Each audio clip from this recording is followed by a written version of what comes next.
Hello friends, हम लोग ने पिछले वीडियो में सिलेबस को डिस्कस किया था। आज से हम लोग फर्स्ट टॉपिक जो कोशिका है उसको डिस्कस करेंगे, तो जिसको इंग्लिश में कहते हैं सेल। तो समझते हैं अब कोशिका होता क्या है। तो शरीर की संरचनात्मक एवं क्रियात्मक इकाई को क्या कहते हैं? कोशिका। यह सभी सजीव की मूलभूत इकाई है। सभी सजीव कोशिका से बने होते हैं। किससे बने होते हैं? सभी सजीव कोशिका से बने होते हैं। तो अब समझते हैं, दो टर्म आया, संरचनात्मक और क्रियात्मक। तो संरचनात्मक होता है जो शरीर का आकार प्रदान करता है। जो शरीर का आकार प्रदान करता है उसको क्या कहते हैं? संरचनात्मक। कहते हैं ना, संरचना किया मतलब क्या? आकार प्रदान किया। और क्रियात्मक होता है जो शरीर का सभी काम, शरीर में जितने भी कार्य होते हैं वो किसके स्तर पर होते हैं? कोशिकीय स्तर पर। ठीक, अब उससे आगे समझते हैं कि कोशिका का अध्ययन क्या कहलाता है? साइटोलॉजी। जो कोशिका के बारे में अध्ययन करते हैं उनको क्या कहलाता है? साइटोलॉजी कहा जाता है। अब उससे आगे, तो कोशिका कोशिका कई कोशिका मिलकर क्या बनाता है? एक उत्तक का निर्माण करता है। क्या होता है कि कई छोटे छोटे कोशिका मिलकर क्या बनाता है? एक उत्तक बनाता है। और जब कई उत्तक मिलके एक क्या बनाता है? अंग बनाता है। कई उत्तक जब एक साथ मिल जाता है तो क्या बन जाता है? अंग। और कई अंग, जैसे मेरा हाथ, पैर, नाक, आंख, मुंह, ये सब कई क्या है? अंग है। तो कई अंग मिलके क्या बनता है? एक शरीर का निर्माण होता है। जिस तरह से आप अगर जिस घर में रहते हैं उस घर का निर्माण के बारे में सोचिए कि उसका निर्माण कैसे हुआ। तो आप जब उसके स्टार्टिंग पॉइंट पे जाइएगा तो वो क्या होता है कि पहले ईंट लिया जाता है। कई ईंट को रख के एक दीवार को बनाया जाता है। दीवार को कई ईंट बन के क्या बनता है? एक दीवार बनता है। और कई दीवार मिलकर क्या बनाता है? एक कमरा का निर्माण करता है।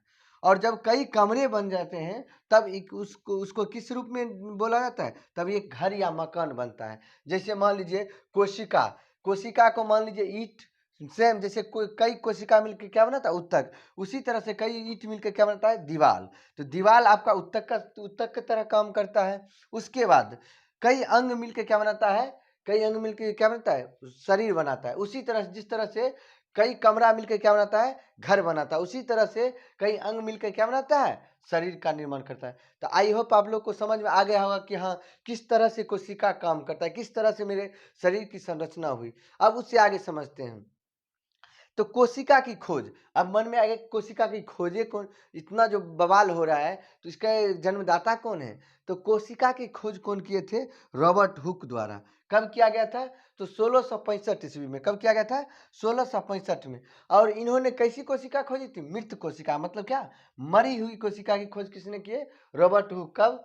1665 में। अक्सर क्वेश्चन पूछ देता है।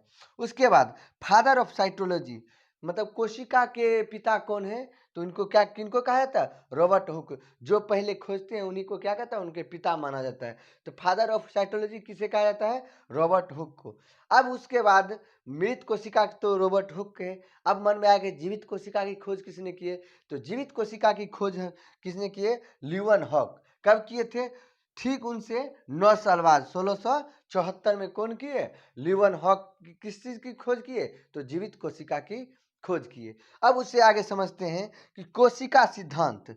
जब कोशिका की खोज हो गई तो अब कोशिका के बारे में पढ़ना स्टार्ट हुआ, कोशिका के बारे में जानने का कोशिश किया गया। तो उसी में कोशिका सिद्धांत दिए। दो वैज्ञानिक आए, एक आए स्लाइडेन और स्वान। दोनों मिलकर क्या दिए? कोशिका सिद्धांत दिए।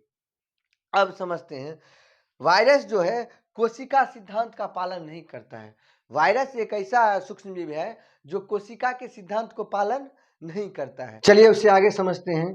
तो दुनिया की सबसे छोटी कोशिका कौन सी होती है? माइकोप्लाज्मा, जो एक कोशिकीय जीव होती है। उसको आगे पढ़ेंगे, एक कोशिकीय जीव क्या होता है कोशिका की संख्या के आधार पर।